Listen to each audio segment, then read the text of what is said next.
Hello everyone and welcome back to another episode of the Max AC channel. For this month's theme, with school starting up once again, I thought it would be fun to make some recipes that would be great to snack on while you're studying for your first test. So for this month, we will be doing our third round of September snacks, where we'll be taking a look at another 5 easy to make and delicious snacks to enjoy as the summer comes to an end. For this episode, we will be making some protein yogurt bark. For this recipe, you will need 2 cups of yogurt. I recommend Greek or other high protein yogurt, 2 tablespoons of honey or maple syrup, 1 to 2 scoops or 1/3 to 2/3 cup of protein powder. Any type should work, so use your favorite flavor. And if you wish to add some toppings, some I recommend are some raspberries, blueberries, strawberries, or any other type of fruit or berry that you like, some granola, some chocolate chips, and or some nuts or seeds. You will also need a baking sheet and some parchment paper to freeze the yogurt into bark. This should be good enough for about 12 pieces, so adjust as needed. First, line a baking sheet with some parchment paper to make removal easier and set this aside. Then, to a mixing bowl, add in the yogurt, honey or maple syrup, and protein powder, and stir this until everything is mixed together. Next, pour the yogurt mixture onto the prepared sheet pan, and spread it with a spoon or spatula into an even layer.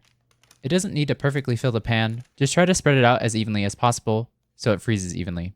Then, once the yogurt base is ready, chop up any of your toppings into smaller pieces if needed, and then scatter your toppings of choice evenly over the yogurt. Once it's to your liking, place the sheet pan in the freezer and let this freeze for at least 3 to 4 hours until it becomes very firm. Then, once the bark has solidified, use a knife to cut or use your hands to break the bark into pieces, and with that, your protein yogurt bark is ready to eat.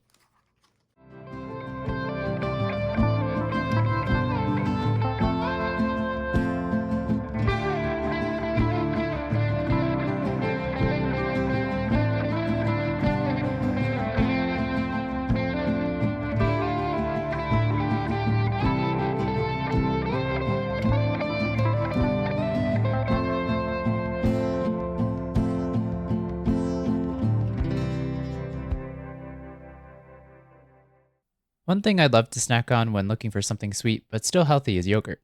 Along with its health benefits, it just tastes good. And especially on fall days when the weather is still warm, this particular form of yogurt is a great way to cool off. Speaking of cooling off, for any leftovers, you can store them in a sealed container in the freezer for up to a month or so.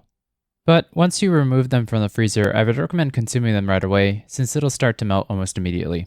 One of my favorite things about this recipe, like with a lot of recipes I've made in the past, is that it's highly customizable in terms of flavors and toppings. Depending on the flavor of the yogurt and protein powder you use, you can really tailor your yogurt bark to your particular flavor preferences. In addition to the ones I showed off in this recipe, one other flavor combo that I recommend trying out is an Elvis-inspired yogurt bark, with powdered peanut butter instead of protein powder, and banana slices and bacon for the topping. The limit really is just your imagination, so definitely try out different combinations and let me know of your favorites in the comments below. But regardless of what toppings and flavors you use, this sweet and healthy snack will be a great way to cool off on a hot Indian summer day, or you can enjoy it even if it's the coolest day of the year. Anyway, I hope you all enjoyed the video. In the comments below, let me know how it went, if you decided to make it, and let me know if you have any questions or if there's anything you want me to make next. Like this video, share with your friends and family, and subscribe to or follow this channel for more episodes of the Max AC channel. And remember, if you want to stay cool in the kitchen, turn your AC to the max and watch the Max AC channel. A little too big.